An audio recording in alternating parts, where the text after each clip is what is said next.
Okay, 6 p.m. Call the meeting to order. Zach, would you lead us in the pledge of allegiance, please? Salute. Pledge. I pledge allegiance to the flag of the United States of America and to the republic for which it stands, one nation, under God, indivisible, with liberty and justice for all. Thank you. Roll call, please, Mr. Administrator.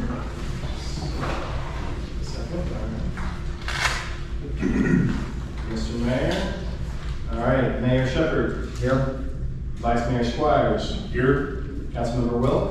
Here. Councilmember Brown. Here. A quorum is established. All four members are present, Mr. Mayor. Thank you. Item 4, public comment. Members of the public may address the City Council on matters which are not listed on this agenda. The City Council may not discuss nor take action on any item not listed on the agenda. Please limit your comments to 3 minutes. Do we have any public comment tonight? Seeing none, thank you. Item 5, consent calendar. Are there any items that wish to be removed? If not, I'll entertain a motion and a second to approve. I'll go ahead and make a motion to approve the consent calendar. Okay. Do I have a second? I'll second that. Okay, motion and a second. All in favor? Aye. Opposed? Motion passes unanimously. Item 6, discussion action, advanced metering infrastructure. Mr. Administrator. Thank you, Mr. Mayor, City Council. In the progress of evaluating and analyzing the AMI meter RFP proposals, there's just a little bit more hoops and hurdles we need to jump over and handle before I can finish my evaluation and analysis to present to you for determining which proposal to go forward with. In order to facilitate that, I need a little bit more time to basically cure some negotiations with responsive proposers and return back to you at your meeting on the 25th with hopefully a recommended award action to consider. So at this time, I'm just asking for permission to buy me that time for 2 more added weeks. Any questions for Nick? If not, you don't really need a motion, just correction. Let's go ahead and do a motion and a vote on that, just so we have full. Okay. Yeah, I'll go ahead and entertain a motion to extend the AMI business to next meeting, the 25th. So moved. Second? I'll second it. Okay, motion and second. All in favor? Aye. Opposed? Motion passes unanimously. Thank you. Item 7, please. Sir. Good evening, sir. Good evening. How are y'all doing? Very good. How are you? So I got the July report for everybody. For the month of July, we had a total of 105 incidents, a total of 7 cases, 4 total arrests, 30 area checks, total 911 calls between the city of Biggs and Greeley was 213. Overall average response time was 3 minutes and 29 seconds. Significant investigations, as most of you have probably heard. Mr. Robert Ryan Bassett was arrested by the Greeley Police Department on July 9th for several felony offenses, including sexual penetration of a minor, oral copulation with a minor, and statutory rape. Press release was later sent out by the Union County District Attorney's Office on August 6th. More information is in that press release. And for the month of July, that's all I have. With that, I'll be happy to answer any questions. Any questions for the lieutenant manager? No questions. Thank you, sir. Okay, thank you. Thank you. Good evening, Cal Fire, sir. Nothing to report for Cal Fire. We like that. Yeah. All right, thank you. Moving on, item 7, engineer. Hi, Mayor and Council. So we have a couple items before you tonight. First of which is our update to the sanitary sewer management plan, dated June 2026. So this is a little bit of a formality. The state requires us to have a sanitary sewer management plan. This is a bigger update than is typical because they did pass an order in December of 2022, a new order that kind of restructured the sanitary sewer management plan. We did have one previously, so we reworked it to be in compliance with that new order. So this is an approval of that update, and then we will submit it to the water board, and we'll upload it. It's a living document. As staff changes, it'll be updated. It will not come back to you every time. Again, this is just kind of that formality because it was a significant update. But yeah, we'll update things as needed and keep us in compliance with our wastewater discharge requirements. I'll open up to any questions. Any questions for Dave? I have a few, Dave, so Yeah. starting off, who did, I saw you and another lady from the firm? Yes. The update, who else? Well, this has been going on for a little while. There was another woman that worked for us for a while. Her name's Nana. She helped at one point. So I did the oversight on it, and Jessica is basically my direct report that helps me with these type of things. Yeah. Thanks. As, first of all, on 14, 26, and 39 pages, page 14, 26, and 39, it's Butte County Sheriff, it should be Regular Mtg. Understood. Yeah, when we started this revision, we had Butte County. I just missed that before we brought it to you. Again, it's a living document, so you can approve it the way it is. We'll make those updates. If you guys change in the future, we will, back to the county for whatever reason, we can make that change again. So, again, it was just a slip, you can catch it in our, spell check or anything, because again, when we started, it was Butte County, and then it changed. We just didn't get that update. And then additionally, the after hours, you have, for Nick, you have the office number. I'd like you to reach out to him and get his cell phone number. Yeah, and I did speak with Nick briefly about that. Ideally, this would be whoever, the on-call person, so likely Paul, because this is specific to the sewer system. So if there's a problem, he's really our first point of contact, and usually, him or his staff is in the on-call position for those after hours. So my thought was to put his contact in there as opposed to Nick's cell phone, which this will be a public document. So I don't know if you want his cell phone out there where Paul is, again, your emergency response person for our sewer. Well, I mean, we paid for a cell phone for him to have, and it's after hours and it's an emergency, so I don't expect that people would really be calling it. Sure. But Nick, are you okay with that being in there? Yeah, I guess you can just speak for myself, that's fine.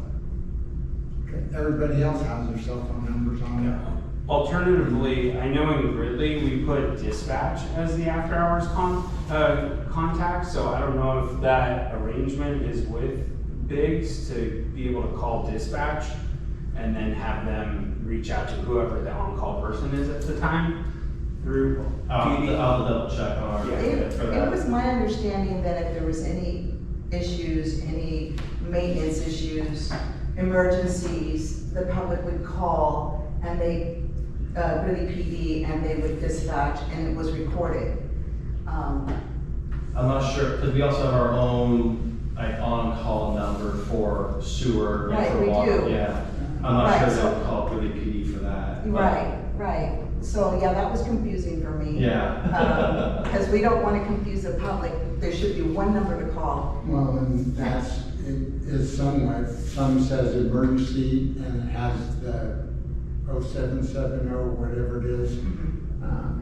But once again, just trying to make some clarity to it because, like I say, there's a couple of other things too that, and I talked to Nick about it, but, other updates that have to do with our webpage. But, I don't know, I feel like if we're paying for it, you know, you could take the time to at least look it over. I mean, it took me 5 minutes to see the county sheriff. Yeah, sorry about that. We'll get it corrected before it's posted. Thank you. Any other thoughts, questions? If not, I'll entertain a motion to approve the updated sewer system management plan. I will motion to approve resolution number 2026-27, resolution of the City Council of the City of Biggs approving the updated sewer system management plan with the corrections. Thank you. And I'll go ahead and second that. I have a motion and a second. All in favor? Aye. Opposed? Motion passes unanimously. Thank you. Item 2, discussion action, award of contract for Fifth Street Sidewalk Gap Closure Project. Dave? Yeah, so, as we have spoken about in the past, we are looking to spend the REAP 2.0 grant funds and identified the Fifth Street gap closure as a viable project. It meets the grant requirements, and it makes connectivity from the south end of town into the downtown corridor. We put the design out and received 7 bids. They're in the staff report. Our low bid is FBD Vanguard Construction Inc. for $107,820 with an alternative bid that we added to it. That alternative bid is for some curb and gutter that is in front of the driveways. So we have to replace, we have to put sidewalks across the driveways, and most of the project, we're just coming right in at the back of curb.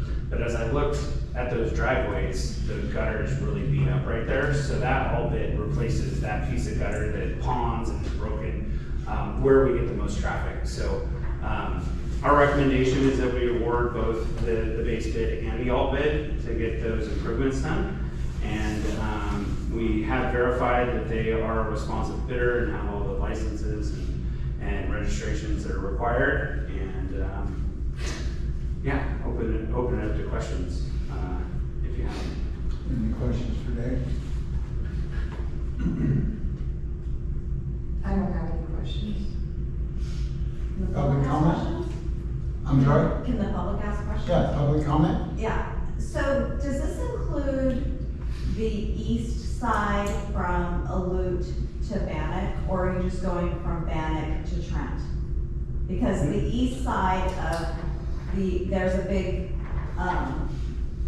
big, someone made like a trench on the east side on Fifth Street. So We're not you're addressing that. So you're not addressing that? No, it's on we're only looking at the west side, halfway up from Trent to Bannock, and then we're doing a curb return at Alute, because there's already sidewalk from Bannock to Alute, so we're making that connection. There's already sidewalk from Trent halfway up to Bannock on the west side of Fifth. And on the east side of Fifth, between Alute and Bannock, you have one house that has one piece of sidewalk with curb. And then you have the one house that has where they built a trench themselves because there's a flooding issue. And so I'm just curious of why, I'm just asking, you know. Yeah, so we didn't have enough funding to address that with this project. And because it was grant funded, we had to find something that fit within the grant the idea of the grant is we're gonna reduce vehicle miles traveled by providing pedestrian pathway. And so this provides that accessibility from Trent all the way up to B Street. Pretty sure we'll have connectivity all the way, well, yes, on Fifth we will. I'm sorry, in my mind I was thinking 6, but on Fifth we'll have it all the way up to B Street. So that's why we were able to kind of pull this project into that grant funding. And so ideally we would fix all of the problems and, you know, fill in the trench and put in some drainage, but it just exceeds the budget that we have with it now. within the project. Any other questions? Okay, I'll go ahead and entertain a motion to approve.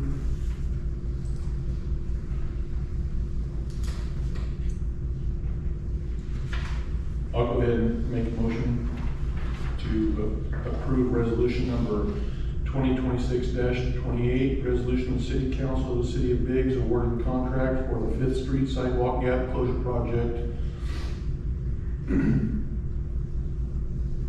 Excavated for construction.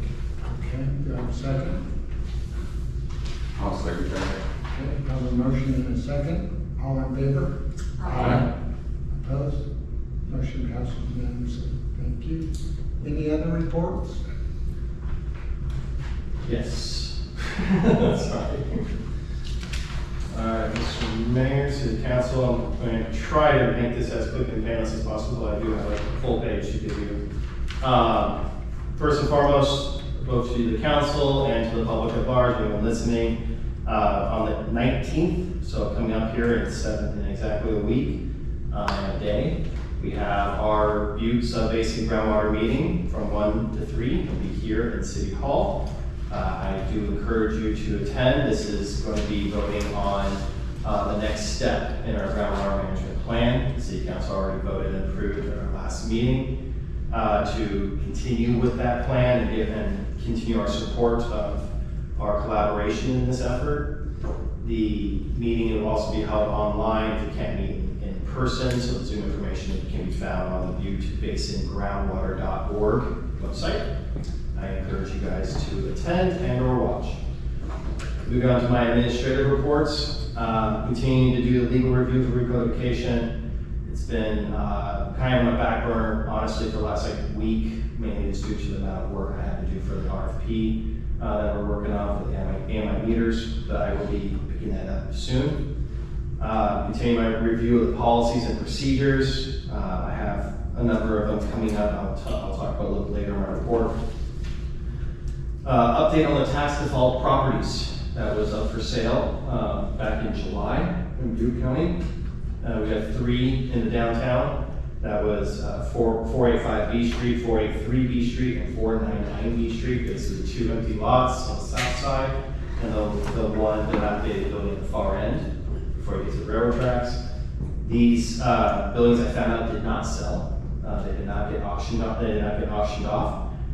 Butte County has dropped the asking amount basically in half for 2 of them and substantially in one of them. So going from like 9,000 down to 4,000, going from 32,000 down to 8,000, and going from 44,000 down to 22,000. They just hosted another auction last night, or closed yesterday. So I'm waiting for those results, and as soon as I have them, I'll let you know the results of those 3 properties and if they actually sold or not. Just keeping you up to date on that assignment you gave me. I'm also done working with the city attorney on some of these policies. One in particular, we're kind of putting the bow on, we're putting the last bits on, and that is our records retention policy. In reviewing that audit, it has occurred that we really don't have a policy, so we're trying to fill that gap. I'm still working on the draft to be reviewed later on cash handling policy. That's another gap I've identified that needs to be fixed sooner than later. I just also conducted a meeting with Gridley's admin team to identify possible opportunities for collaborative projects and equipment that save hopefully both cities money and provide mutual benefit to each other as I work with them on these ideas and these things. If we get to a point where we're ready to make the decision to pull a trigger, I'll be coming back and presenting to you, not acting, in the background, just facilitating conversation and see where we can go with it. But so far, it's very positive. Really, the team is amazing, and they are very happy that we are reaching out and wanting to do such things with them. So I'm cautiously optimistic. As your utility director, we have started the rate study with Muningworth on both our water, sewer, and electric. We've just finished our meeting today, establishing kind of a timeline in order to make sure we meet everything done before January 1st. So we are kicking that start and moving forward. I've also reached out to an outside entity, nonprofit, who voluntarily will do a free review of our rate study and certify its findings.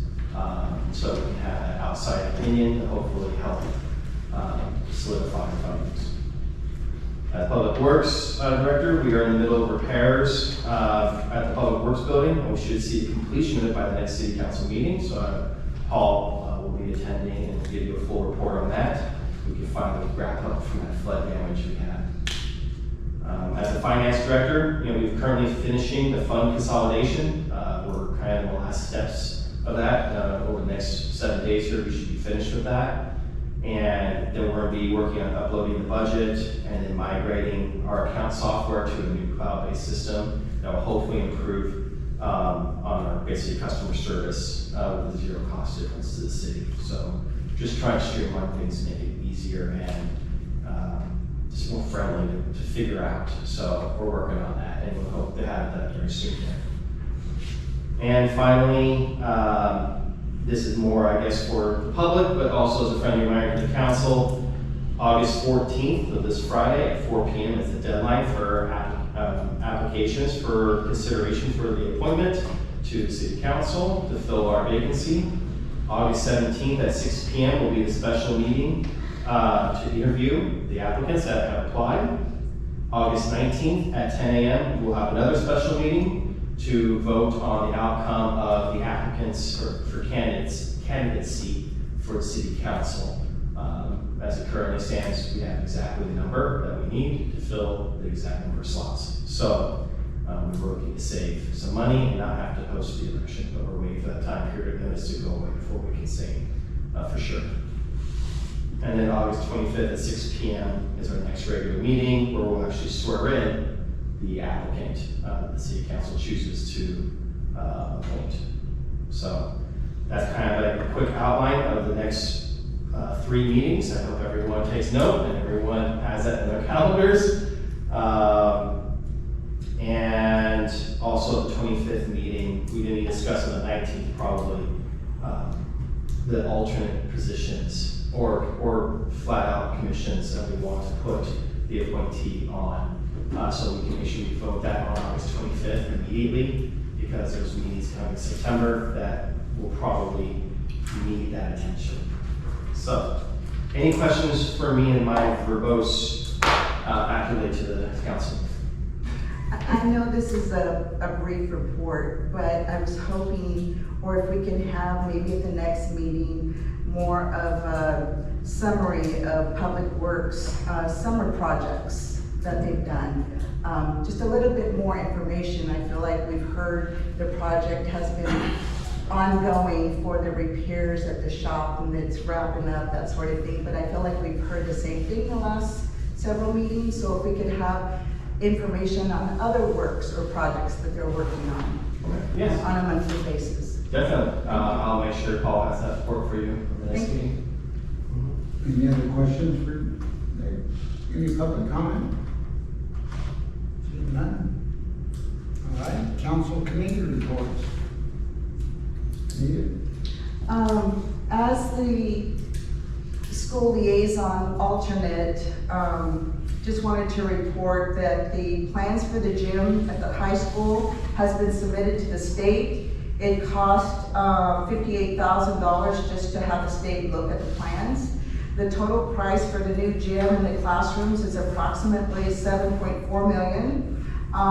There was a walkthrough last month for the contractors interested in bidding for the re-roofing job, which they completed. I saw they're just wrapping up that part for their summer projects for the high school because they do all the re-roofing when there's no kids in school. They're looking at building a 40 by 60 structure to serve as their new shop. They're going to be using general funds for that project and not bond sales.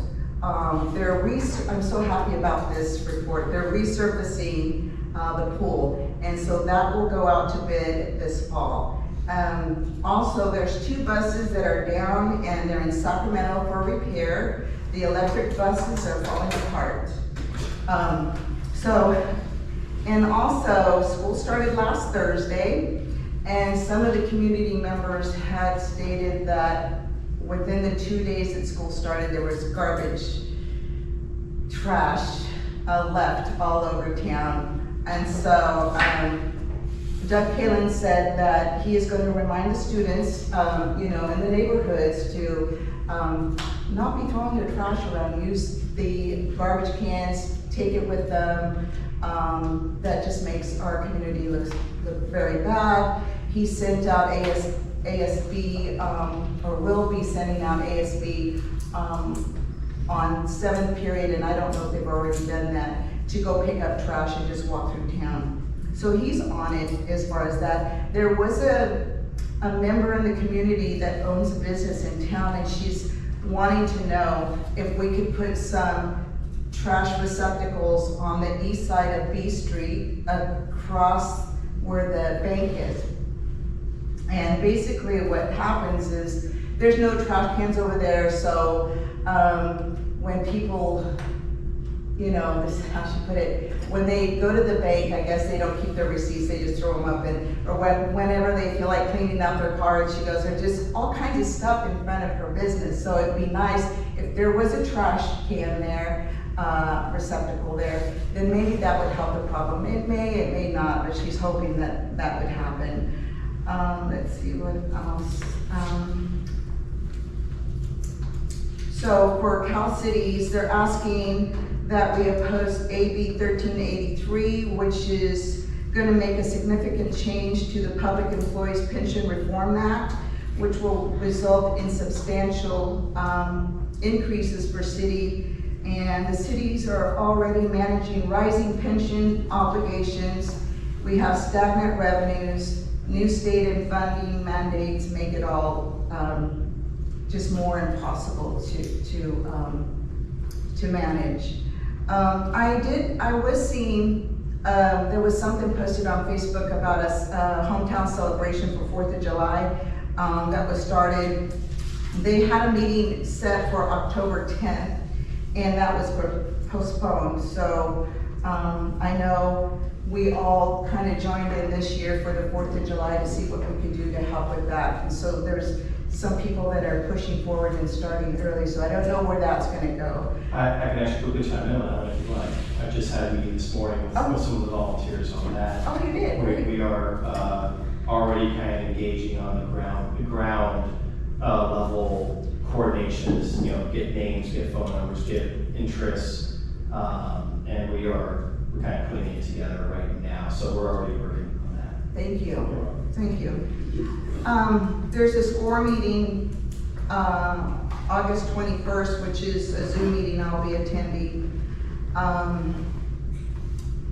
And, sorry for all the that's it. Thank you. Okay, thank you. Zach, anything? No, please. I've attended mosquito abatement, flood control, 2 different auditor calls, and I don't know, NCPA, I think I was up in Murphy, and the legislative and regulatory tour. So quite a bit going on. City administrator reports. Well, I already got mine done. I jumped ahead. Alrighty, so with that, I guess we are looking at closed session. Thank you everyone for coming. Recording stopped.